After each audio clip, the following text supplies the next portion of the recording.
ہاں غلام تھے بیچارے یا نوجوان تھے. نوجوانوں پر بزرگوں کو خود ہی حق حاصل ہوتا ہے، جو چاہے کرے. اور غلام تو ملکیت ہوتا ہے، زندہ ذبح کر دے تبھی کوئی پوچھنے والا نہیں.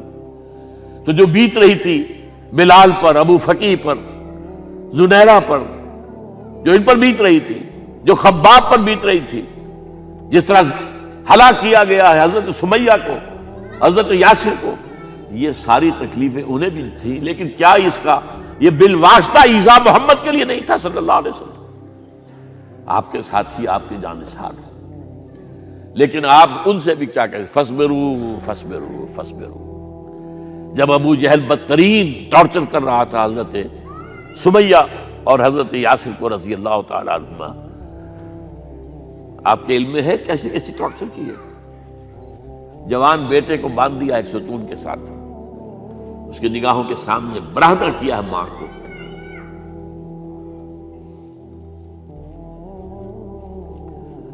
ہاتھ میں ایک مورتی ہے. جب تنگ آ گیا، ستا کر تنگ کر کے مار مار کے حضرت سمیہ ٹس سے مس نہیں ہو رہی.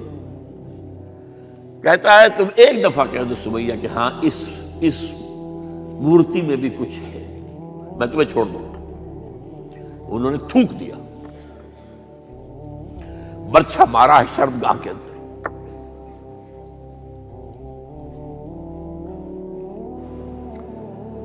کتنی تکلیف پہنچی ہوگی حضور کو. لیکن آپ گزر رہے، اصبروا یا آل یاسر فإن موعدکم الجنہ. اے یاسر کے گھر والوں صبر کرو، تمہارے استقبال کی تیاریاں ہو رہی ہیں جنت میں. یہ سیرت کچھ بناتا سناتا ہے. یہ سیرت یاسر کے ساتھ کیا کیا ہے، 4 اونٹ نر سانڈ، اور ان کے ساتھ رسے باندھ کر ایک رسے سے ان کا ایک بازو باندھا، ایک سے دوسرا بازو، ایک سے ایک ٹانگ دوسرے سے دوسری ٹانگ. انہیں دوڑایا ہے کہ پرکھتے اڑ جیسے قسم کے. یہ دین ایسے ہی قائم نہیں ہوا. عدل و انصاف کا نظام ٹھنڈے ٹھنڈے قائم نہیں ہوتا، گھر میں آرام سے بیٹھے ہوئے قائم نہیں ہوتا. اور سنیے، 3 برس شیب بنی ہاشم کے اندر قید ہے. 3 برس. اور یہاں کی قید پر قیاس نہ کریں. یہاں تو جیل میں کھانے کو ملتا ہے، راشن ملتا ہے، جیسا بھی ملتا تو ہے نا. اور لیڈروں کے لیے تو class A class B class ہے. آپ تو ان کا تو لیڈر تو لوگ جب آتے ہیں جیل کاٹ کر معلوم ہوتا ہے کہ شاید کسی صحت افزا مقام سے تشریف لا رہے ہیں. وہاں کیا تھا، ٹوٹل بائیکاٹ. ایک گھاٹی، ادھر پہاڑ ادھر پہاڑ، دونوں طرف جو ہے پہرے. کوئی کھانے پینے کی چیز اندر نہیں جائے گی. اور پورا خاندان بنی ہاشم، وہ بھی کہ جو ایمان نہیں لائے، وہ قبائلی زندگی تھی نا. بنو ہاشم چونکہ حضور کو پشت پناہی چھوڑنے کو تیار نہیں ہوئے، ابو طالب نے آخری وقت تک بھی ساتھ نہیں چھوڑا. ہاں آخری وقت کے قریب ایک بات ہو گئی تھی. ایک مرتبہ تو ہوا کہ وفد آیا ہے قریش کا کہ اپنے بھتیجے کو روک لو، وہ ہمارے معبودوں کی توہین کرتا ہے. ابو طالب نے بلایا اور آپ سے کہا کہ یہ کچھ اپنے رویے کو بدلے. آپ نے فرمایا چچا جان، اب تو چاہے یہ میرے ایک ہاتھ پر سورج اور دوسرے پر چاند رکھ دے، میں اپنے اس مشن کو چھوڑ نہیں سکتا. یہ ہے استقامت. اور ابو طالب کے عین انتقال کے وقت جو معاملہ ہوا، جب وفد آیا ہے کہ ٹھیک ہے اب ہمارا جو ہے صبر کا پیمانہ لبریز ہو گیا ہے، اب ٹھیک ہے آ جاؤ میدان میں، تم بھی ساتھ چھوڑنے کو تیار نہیں ہو. ابو طالب نے بلایا، بھتیجے مجھ پر اتنا بوجھ نہ ڈالو جو میں برداشت نہ کر سکوں.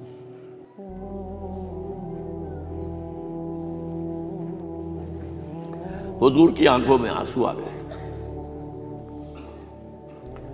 چچا جان اب تو یا یہ بات پوری ہوگی یا میں اپنے آپ کو ختم کر دوں، اسی میں ختم ہو جائے.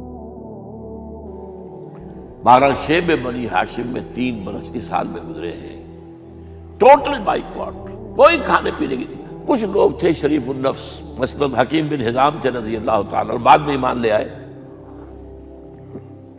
حضرت خدیجہ کے وہ رشتہ دار تھے، وہ پہاڑ پر چڑھ کر ایک طرف سے رات کی تاریکی میں، دونوں دروازے تو بند ہیں، پہاڑ پر چڑھ کر چوٹی سے نیچے اتر کر کوئی چیزیں کھانے پینے کی دے آئے تو دے آئے، بس صلی اللہ علیہ وسلم۔ کوئی اور ایک آدھ ہوگا ایسا۔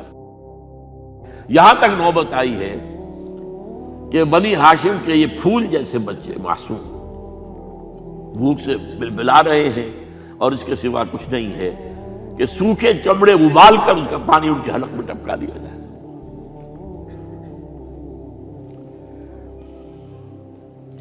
اور جو ہوا وادی طائف میں،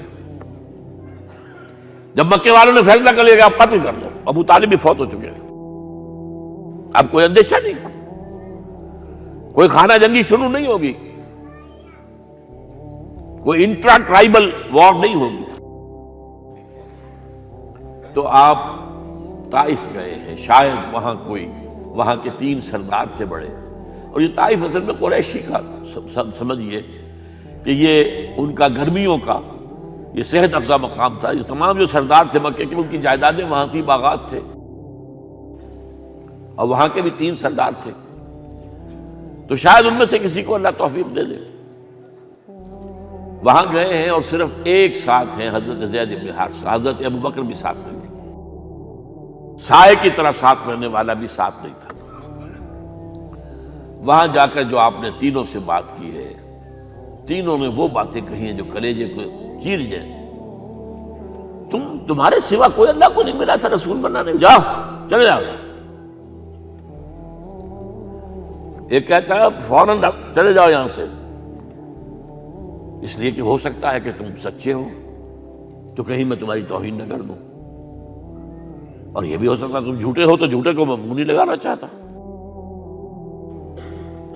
3 دن کی یہ سختی، اور اس میں کیا ہو رہا ہے، اسٹریٹ ارچنز جو کہلاتے ہیں ہمارے یہاں، ٹھوکرے گلیوں کے، انہیں اشارہ کر دیا ذرا ان کی خبر لو، اب وہ پتھراؤ کر رہے ہیں۔ جیسے ہمارے ہاں کوئی آ جاتا ہے، کوئی نیم پاگل یا کوئی اور کسی طرح کا مست قسم کا آدمی، اور اس کے اوپر چھوکرے چاروں طرف ہوں اور ستا رہے ہوں، یہ نقشہ تھا، اور طائف کی گلیاں تھیں، اور محبوب رب العالمین تھے۔ ادھر سے پتھر آ رہے ہیں تو زید بن حارثہ رکاوٹ بن گئے ہیں، لیکن پیچھے سے آ رہے ہیں، وہ کیسے روکیں گے؟ پیچھے جاتے ہیں تو ادھر سے آ رہے ہیں۔ جسم لہو لہان ہے، خون رس رس کر زخموں سے جوتیوں میں آ کے جم گیا ہے۔ پھر وہاں سے آپ نکل کر گئے ہیں، ایک باغ میں تھوڑی سی پناہ لی ہے تھوڑی دیر کے لیے، جوتے بڑی مشکل سے اترے ہیں، خون جمع ہوا، اور وہ جو پھر دعا نکلی ہے آپ کے، وہ کلیجے کو چیر جانے والی ہے۔ اللہم الیک اشکو ضعف قوتی وقلت حیلتی وحوانی علی الناس، اے اللہ تیری جناب میں فریاد لے کر آیا ہوں، اپنی قوت کی کمی کا، اپنے وسائل کی کمی کا، اور لوگوں میں جو رسوائی ہو رہی ہے، الی من تکلنی الی بعید یتجہمنی او الی عدو ملکت امری، مجھے کس کے حوالہ کر دیا ہے، مجھے دشمن کے حوالے کر دیا جو چاہے میرے ساتھ کر گزرے۔ فریاد ہے کہ نہیں؟ بڑی زوردار فریاد ہے، بڑی زوردار، لیکن پھر مقام عبدیت کا ظہور ہوتا ہے۔ ان لم یکن علی غضبک فلا ابالی، اے اللہ اگر تو ناراض نہیں ہے، مجھے اندیشہ یہ ہو گیا کہ کہیں تو ناراض تو نہیں ہو گیا ہے، کہیں تو نے میرا ساتھ تو نہیں چھوڑ دیا ہے، اگر تو ناراض نہیں ہے تو مجھے کوئی پرواہ نہیں، جو ہو سو سر تسلیم خم ہے جو مزاج یار میں آئے۔ واپس آئے ہیں تو مکے میں داخل نہیں ہو سکتے تھے، وہاں تو قتل کا فیصلہ ہو چکا، باہر ہی آپ نے ڈیرا لگایا، زید بن حارثہ کو بھیجا، فلاں شخص کے پاس جاؤ کہ تم اگر امان میں لے لو محمد کو تو محمد آ جائیں، میں تو میری یہ پوزیشن نہیں ہے، میں قریش کے مقابلے میں امان نہیں دے سکتا۔ دوسرے کے پاس بھیجا، اس نے بھی کچھ ایسے جواب دے دیا۔ تیسرے کے پاس جب گئے حضرت زید، مطعم بن عدی، اس نے کہا ٹھیک ہے، میں امان دیتا ہوں محمد کو، وہ آ جائے مکے میں۔ حضور سے آگے کہا، حضور نے فرمایا نہیں جا کر کہو، آ کر لے کر جا۔ کیوں؟ کیا پتا اچانک جو ہے میرے داخل ہوتے ہی کوئی مجھ پر حملہ کرے، قتل کر دے۔ وہ تو یہ کہہ سکے کہ ہمیں کیا پتا تھا کہ موتیم نے جو ہے امان دی ہے، I never knew it۔ اب یہ قبیلے کے اندر یہ ہوتا تھا کہ ایک نے امان دے دی، سب کی طرف سے امان۔ لہذا حضور نے فرمایا آ کر لے کر جاؤ۔ وہ اپنے 6 بیٹوں کو ہتھیار سجا کر لے کر آیا ہے اور پھر لے کر گیا حضور کو، کہتا ہوا گزر رہا ہے راستے میں، لوگوں سن لو محمد میری امان میں ہے صلی اللہ علیہ وسلم۔ اس لیے آپ کو مکے کے اندر پھر 2.5 سال مزید رہنے کا موقع ملا ہے، اور اتنا بڑا احسان آپ نے مانا پھر موتیم بن عدی کا کہ غزوہ بدر میں جب 70 اسیر تھے قریش کے حضور کے پاس، تو آپ نے فرمایا تھا کہ اگر آج موتیم زندہ ہوتا اور وہ سفارش کرتا تو میں ان سب کو چھوڑ دیتا بغیر کسی فدیے کے۔ بہرحال یہ چند باتیں میں نے آپ کو بتائی، باقی تو یہ کہ غار ثور ہے کیسی کیسی، اور پھر غزوہ بدر سے پہلے کی رات ہے، اور وہ آپ کا زندگی کا طویل ترین سجدہ ہے اس میں، جہاں تک یہ الفاظ بھی آپ نے کہہ دیا، اللہ اگر کل یہ جو 313 یہاں جمع ہیں اگر یہ ختم ہو گئے تو پھر قیامت تک تیرا نام لینے والا کوئی نہیں ہوگا، میں آخری رسول اور میری یہ 15 برس کی کمائی ہے۔ اس پر کہا حضرت ابوبکر نے، وہ پہریدار کی حیثیت سے کھڑے تھے، کہ حسبک حسبک، حضور بس کیجئے بس کیجئے۔ بہرحال بدر ہے، احد ہے، زخمی ہوئے ہیں، دندان مبارک شہید ہوئے ہیں، خون اتنا بہا ہے کہ بے ہوش ہو گئے ہیں، اور خبر اڑ گئی ہے کہ آپ شہید ہو گئے۔ یہ سب کچھ، اور سب سے بڑھ کر حمزہ کی لاش سامنے آئی۔ کیسی لاش؟ ناک کٹی ہوئی ہے، کان کٹے ہوئے ہیں، پیٹ چاک کر کے کلیجہ چبایا ہوا ہے۔ کس طرح برداشت کیا ہوگا آپ نے؟ اپنے اوپر تاری کر کے دیکھیں، یہ حمزہ کون ہے؟ چچا ہے، دودھ شریک بھائی ہے، خالہ داد بھائی ہے، ساتھ کا کھیلا ہوا ہمجولی ہے، اور اس کی لاش ہے۔ جو قلب اطہر پر بیت رہی تھی وہ مدینے میں آ کر ایک بڑا ماحول بدلا ہوا تھا، تب وہ بات سامنے آ گئی۔ جب آپ مدینے واپس تشریف لائے ہیں تو ظاہر بات ہے کہ زیادہ انصار کے لوگ تھے جو شہید ہوئے تھے۔ بدر میں مہاجرین تو میرے خیال ہے 1/4 تھے نمبر کے اندر، 3/4 تو انصاری تھے۔ اسی طریقے سے احد کے اندر معاملہ ہے، تو مختلف گھروں سے عورتوں کے بین کرنے کی آوازیں آ رہی تھی، اس لیے کہ اس وقت تک بین کرنا حرام نہیں قرار دیا گیا تھا، ممنوع نہیں تھا۔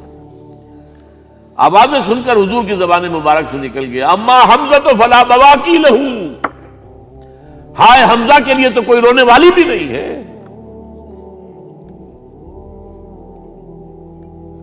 اس پر پھر صحابہ نے، انصار نے اپنے ہاں کی خواتین کو حضرت صفیہ کے ہاں بھیجا، وہ سگی بہن تھی، وہاں انہوں نے جا کے یہ بھی تعزیت کی بہن کی۔ غزوہ احزاب کا آپ نے سن لیا، اسوہ رسول پر نہ معلوم کیا کیا باتیں چیز لوگوں میں مشہور ہو گئی ہیں۔ اسوہ کا لفظ آیا کہاں ہے قرآن میں؟ سورہ احزاب میں۔ وہ اسوہ کیا تھا؟ جب خندق کھودنے کا فیصلہ ہوا ہے تو خندق کھود رہی ہے، حضور بھی لگے ہوئے ہیں، بھاری بھاری پتھر اٹھا کر کندھے پر لا کر باہر پھینک رہے ہیں، پتھریلی زمین تھی، ایک پتھر کسی سے ٹوٹا نہیں تھا، تو حضور نے جو ہے 3 دفعہ جو اس کے اوپر ضرب لگائی تب ٹوٹا ہے۔ لیکن یہ کہ کئی دن کے فاقے ہو چکے تھے، کھانے کو کچھ نہیں، پورا محاصرہ تھا، 12,000 کا لشکر گھیرے ہوئے، یہاں تک کہ آپ کو معلوم ہے کہ گھروں کے اندر بیت الخلا تو نہیں ہوتے، باہر جاتے تھے قضاء، اس کا کوئی امکان نہیں۔ شدید ترین آزمائش جو ہوئی ہے اس کا نتیجہ ایک طرف یہ نکلا کہ منافقین کا نفاق ان کی زبانوں پر آ گیا۔ قرآن مجید میں ہے یہ انہی آیات میں، ما وعدنا اللہ ورسولہ الا غرورا، ہمیں تو اللہ اور اس کے رسول نے دھوکہ دے کے مروا دیا۔ ہم سے کہا تھا کہ قیصر و کسریٰ کے خزانے تمہارے قدموں میں آئیں گے، اور حال یہ ہے کہ اب رفع حاجت کے لیے باہر نہیں جا سکتے، کھانے کو کچھ نہیں۔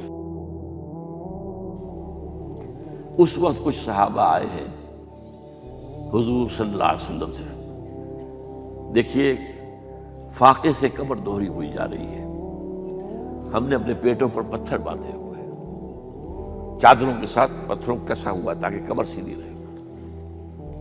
حضور نے اپنا کرتا مبارک اٹھا کر دکھایا، 2 پتھر بنے ہوئے۔ یہ ہے اسوہ، یہ ہے آپ کی سنت، آپ کا اسوہ حسنہ۔ لیکن اس اسوہ حسنہ سے فائدہ کون اٹھا سکتا ہے؟ لقد کان لکم فی رسول اللہ اسوۃ حسنۃ لمن کان یرجو اللہ والیوم الآخر وذکر اللہ کثیرا۔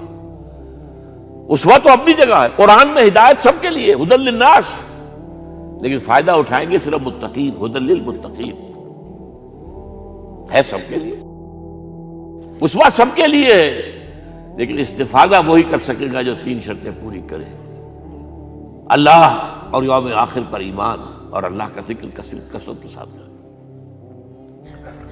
بہرحال یہ میں نے آپ کے سامنے اس حوالے سے رکھا ہے، یہ اسوہ جو ہے حضور کا، یہ ہم پر اتمام حجت ہے۔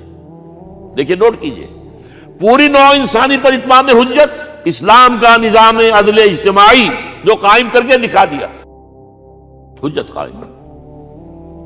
اسے انگریزی میں کہتے ہیں اٹس ڈویبل، کیا جا سکتا ہے، یہ کام ہو سکتا ہے، اس لیے کہ زمین پر قدم بہ قدم چل کر یہ انقلاب آیا، محنت سے آیا، مشقت سے آیا، ایثار سے آیا، قربانیوں سے آیا، تکلیفیں جھیل کر آیا، صبر و مصابرت سے آیا، استقامت و مقاومت سے آیا۔ یہاں پر معجزوں کی کار فرمائی نہ ہونے کے برابر ہے۔ یہاں دھوپ سے بچانے کے لیے کوئی اللہ نے صاحبان نہیں دیا، ظل اللہ علیکم الغمام، اور بھوک سے بچانے کے لیے من و سلوہ نازل نہیں ہوئے۔ غزوہ تبوک میں ایسا بھی ہوا ہے کہ 3 مجاہدین کا 24 گھنٹے کا راشن ایک کھجور، ایک نے منہ میں رکھی، کچھ چوس لی، کچھ گلوکوز چلا گیا اس میں سے، دوسرے کو دے دی، اس نے چوس لی، پھر تیسرے کو۔ من و سلوہ نازل نہیں ہوئے۔ محنت، مشقت، ایثار، قربانی، صبر، مصابرت، استقامت، مقاومت، یہ ہے اسوہ رسول۔